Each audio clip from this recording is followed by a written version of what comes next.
हुकूमत बादशाह की थी मौलाना साहब, बड़ा सरल प्रश्न है, लेकिन इसका उत्तर आज तक मुझे कोई नहीं दे पाया। मैं आज से थोड़ी नहीं प्रश्न उठा रहा हूं, 35 साल तो मुझे हो गए उठाते हुए इस प्रश्न को, और देश के दुनिया के तमाम आलिम मेरे साथ जुड़े। जब बादशाह के पास अथाह जमीन थी तो आपने काशी में सटा के मस्जिद क्यों बनाई? मथुरा में जन्म स्थान पर ईदगाह क्यों बनाया? आपके पास तो पूरा ब्रज खाली पड़ा था।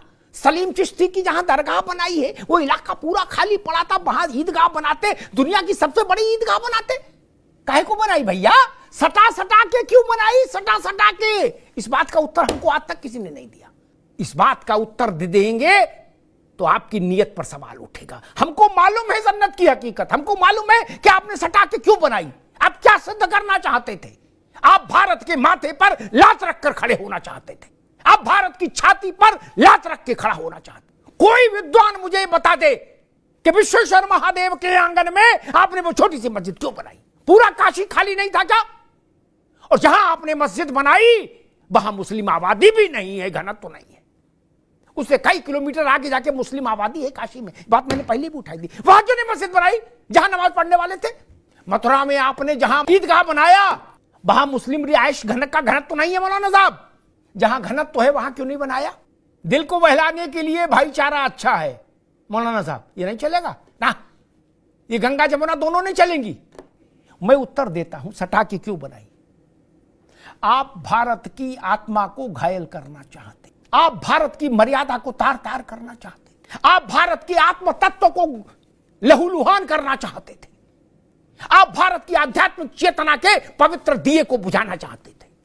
वो हालांकि आपके लिए संभव नहीं था, लेकिन आपकी कोशिश थी। आप रामकृष्ण और शंकर को नहीं जानते थे? जानते थे। भारत में उनकी स्थिति जानते थे, उनके प्रति श्रद्धा अध्यात्म की चेतना को पहचानते थे। काशी, मथुरा और अयोध्या भारत की राजनीतिक राजधानियां नहीं थी, भारत के आर्थिक केंद्र नहीं थे। फिर आप सब लोग वहां आए किस लिए? कबड्डी खेलने? नहीं ना। दुनिया के किसी इलाके में ज्ञान वापी नाम से कोई दूसरी मस्जिद है क्या? कहीं हो तो बता दीजिए।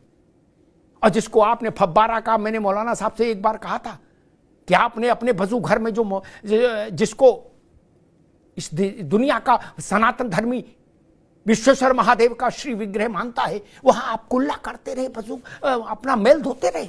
और आज भी अगर सुप्रीम कोर्ट उसको रोकता नहीं तो आप वही प्रक्रिया जारी रखते। और कल अगर जांच में साबित हो गया कि वो शिवलिंग था, है, तो मौलाना साहब मुंह दिखाने के लायक नहीं रहेंगे लोग। ये हिंदू कैसे सहन करेगा कि 400 साल उसके शिवलिंग पर लोग कुल्ला करते रहे? कैसे सहन करेगा?